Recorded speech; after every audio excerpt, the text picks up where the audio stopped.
Good morning. Ngasigi card message happening in minerals ado ngasi se yumjagation numit ko yumjagation numit color setkadaba na green color ko ado akoigi chathok khotok kata bodi leramaro yawsham oirabani ta so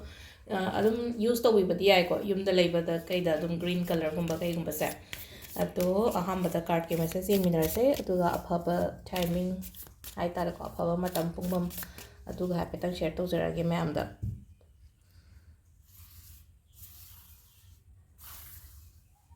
do ngarang do khoi magic box kai na nan ha do chemau da ba lera ga di ko ngasi su yai ko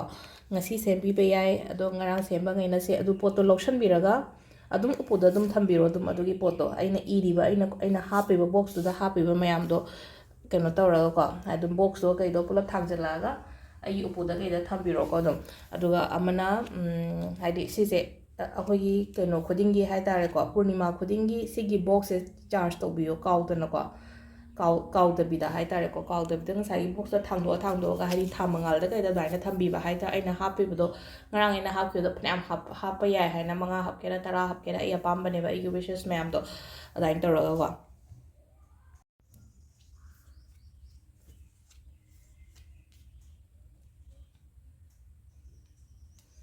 अहम का से temperance card लाइको temperance card से अखोई इंग चिकना labio हाइदी वखन जे शांति होइना labio सागतपि गनो को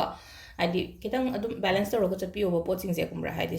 canoe नि को हाइदी आइगी इमोशनल कैनो मैम से हाइदा कंट्रोल द थंबीबा हाइतारे सागत यादे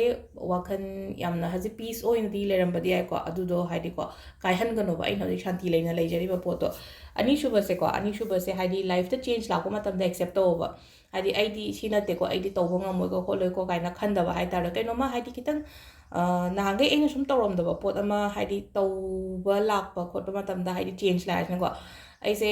थबक अमा तौबदा हैनदेबा तारजु अदु थबकतो आई तौदबा याद्रेबा आइगी मतंग मतमना मतुंगिना हाइतारेको अदु तारगदी कमाइन तौबदा चेंज लाकपदो एक्सेप्ट तौबा ताइको अदुगा अहुम सुबैसिनको अहुम सुबैसे पीबा ओइना तौएको यावसंग मनुंगिना दाइना ngarang ju trying thole ngasi ju trying thole adi mingon da piba dan to ko pa dumaina oina oi ko haidi charity gumba to bose